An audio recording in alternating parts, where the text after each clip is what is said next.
Swastiastu. Halo semuanya, perkenalkan kami dari kelompok Alisastro Mijojo 1. Di sini kami akan menjelaskan bagaimana sih atau apa sih yang terjadi pada masa Kabinet Alisastro Mijojo 1. Sebelum itu, kami akan memperkenalkan diri kami masing-masing. Perkenalkan, nama saya Kadrona Terana Putra, nomor absen 10. Perkenalkan, nama saya Kamal Jumkayani, nomor absen 24. Perkenalkan, nama saya Idewu Ajuda Prajani, nomor absen 3. Perkenalkan, nama saya Agdiar Tayasa, absen 6. Nah, jangan ditunggu lama-lama lagi. Yuk kita simak video berikut ini. Bye-bye. Pergantian kabinet sering dilakukan saat Indonesia menetapkan sistem demokrasi liberal atau parlementer. Hal ini dipicu oleh sistem multipartai yang menimbulkan persaingan antar golongan. Akibatnya, masa kerja setiap kabinet hanya mampu bertahan seumur jagung. Namun, tidak semua kabinet berusia pendek. Salah satunya Kabinet Alisastro Mijojo 1 yang menjabat selama lebih dari 2 tahun. Tepatnya sejak Juli 1953 hingga Agustus 1956. Masa pemerintahan kabinet ini termasuk yang terpanjang kedua setelah Kabinet Juanda.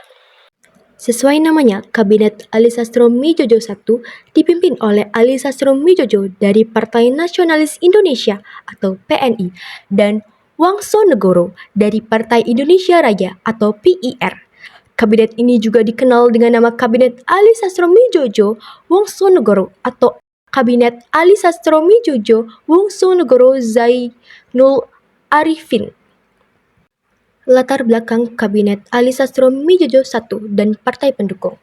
Latar belakang Kabinet Alisastro Mijojo 1 dibentuk setelah Kabinet Wilopo jatuh pada 3 Juni 1953. Kabinet yang dipimpin sebelum Ali memilih mengundurkan diri setelah mengalami beberapa masalah dalam kerja-kerjanya. Kabinet Alisastro Mijojo 1 menempati kursi pemerintahan setelah memperoleh dukungan dari banyak partai, termasuk Nahdlatul Ulama atau NU, Partai Nasional Indonesia atau PNI, dan Partai Indonesia Raya atau PIR. Semua partai pendukung Kabinet Alisastro Mijojo 1 setidaknya memiliki satu wakil yang menduduki posisi penting secara struktural. Berikut daftar partai pendukung Kabinet Alisastro Mijojo 1. Yang pertama, Partai Nasional Indonesia. Yang kedua, Persatuan Indonesia Raya. Yang ketiga, Nahdlatul Ulama.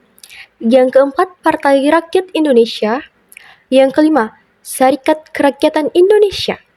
Yang keenam, Partai Syarikat Islam Indonesia. Yang ketujuh, Partai Buruh. Yang kedelapan, Barisan Tani Indonesia. Yang kesembilan, Partai Sosialis Indonesia. Yang kesepuluh, Partai Tabiah Islamiyah. Mijojo 1 memiliki sejumlah program kerja. Yang pertama yakni meningkatkan keamanan dan kemakmuran. Yang kedua, menyelenggarakan pemilihan umum atau pemilu secara segera. Kemudian yang ketiga yakni membebaskan Iran Barat secepatnya. Yang keempat, melaksanakan politik bebas aktif. Yang kelima, meninjau kembali persetujuan konferensi meja bundar atau KBM. Yang keenam, menyelesaikan pertikaian politik. Memperoleh beberapa prestasi. Yang pertama, merampungkan persiapan pemilu 1955. Keberhasilan Kabinet Alisastro Mijojo yang pertama adalah merampungkan persiapan pemilihan umum atau pemilu. Berkat program kerja yang berjalan dengan lancar, pemilu pertama direncanakan berlangsung pada 29 September 1955. 2. Membaiknya hubungan dengan Cina. Pada masa pemerintahan Kabinet Alisastro Mijojo 1, pemerintahan Indonesia berhasil memperbaiki hubungan dengan Cina. Hubungan yang terjalin baik tersebut berimpak pada kebijakan Kabinet Alisastro Mijojo 1. Salah satunya adalah penerapan sistem ekonomi baru bernama Alibaba oleh Menteri Perekonomian Ishak Cokorda Disuryo. Sistem ekonomi tersebut berupa kerjasama antara pengusaha pribumi dengan pengusaha Tionghoa. Yang ketiga, menyelenggarakan Konferensi Asia Afrika atau KAA. Diselenggarakannya KAA pada 1955 bisa dibilang merupakan keberhasilan Kabinet Alisastro Mijojo 1 yang utama, khususnya di bidang politik luar negeri. Konferensi tersebut bermakna penting bagi negara-negara di Asia Afrika. Konferensi tersebut juga mematik peristiwa penting lainnya, seperti Australia dan Amerika berusaha menghapus politik apartheid di negaranya, serta Indonesia memperoleh dukungan diplomasi dari negara Asia Afrika dalam usaha untuk menyatukan Irian Barat di PBB. Dengan prestasinya yang gemilang, inilah beberapa penyebab jatuhnya Kabinet Ali Sastro-Mujiojo I. Meskipun menorehkan sejumlah prestasi kepemimpinan dan program kerja Kabinet Ali Sastro-Mujiojo I hanya bertahan kurang lebih selama 2 tahun, Ali terpaksa harus mengembalikan mandatnya kepada Presiden Soekarno pada 1955. Hal ini dipicu oleh serangkaian permasalahan yang terjadi selama masa pemerintahan berjalan. Berikut penyebab jatuhnya Kabinet Ali Sastro-Mujiojo I. Yang pertama yakni konflik antara PNI dan NU, menyebabkan NU menarik dukungan dan menterinya dari kabinet. Kedua, terjadi masalah keamanan akibat pemberontakan Darul Islam atau Tentara Islam Indonesia di Jawa Barat, Sulawesi Selatan, dan Aceh. Yang ketiga, terjadinya konflik internal antara kabinet dan TNI AD. Yang keempat, maraknya korupsi dan inflasi menyebabkan kondisi ekonomi memburuk. Berikutnya yakni susunan Kabinet Ali Sastro-Mujiojo I. Kabinet Ali Sastro-Mujiojo I dibentuk oleh Presiden Soekarno melalui putusan Presiden atau Kapres nomor 132 tahun 1953. Selama menjalankan roda pemerintahan, Perdana Menteri Ali dan wakilnya Wongsonegoro dibantu oleh 17 kementerian. Dikutip dari situs web resmi Sekretariat Kabinet. Berikut susunan pemerintahan pada masa Kabinet Ali Sastro-Mujiojo I. Perdana Menteri dan Wakil Perdana Menteri. Perdana Menteri Ali Sastro-Mujiojo, Wakil Perdana Menteri Wongsonegoro. Menteri-Menteri. 1. Menteri Luar Negeri R. Soekarjo. 2. Menteri Dalam Negeri Hazairin. 3. Menteri Perekonomian Iskak Cokorda-Disurjo. 4. Menteri Keuangan Ong Eng Die. 5. Menteri Pertahanan Iwa Kusuma Sumantri.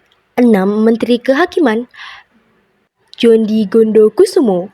Yang ketujuh, Menteri Penerangan F.L. Tobing. Yang kedelapan, Menteri Perhubungan Abi Kusno Cokrosujoso dan digantikan oleh Roseno. Kesembilan, Menteri Pekerjaan Umum Roseno dan digantikan oleh Muhammad Hasan. Kesepuluh, Menteri Pendidikan dan Kebudayaan Muhammad Yamin.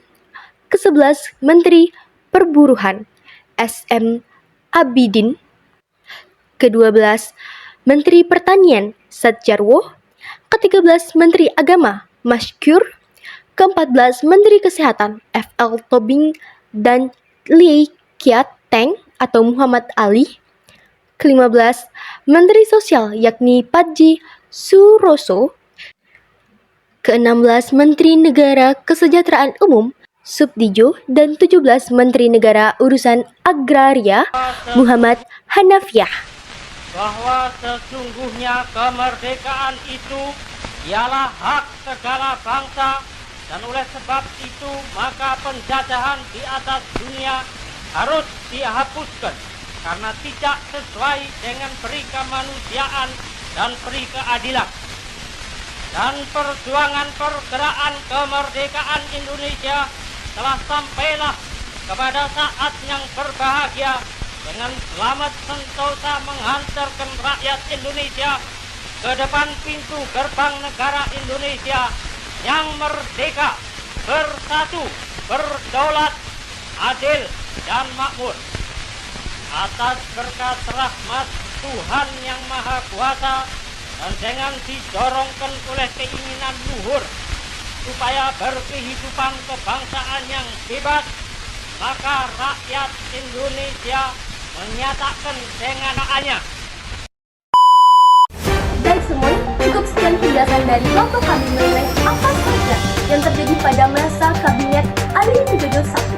Kami harap kalian dapat menyimak dengan baik dan tentunya menangkap apa yang kami sampaikan. Sebelum kami tutup, kami memiliki satu pantun. Jalan-jalan ke Tokyo. Kami makan buatlah. Cukup sekian. dan terima kasih. Iya, makasih banyak.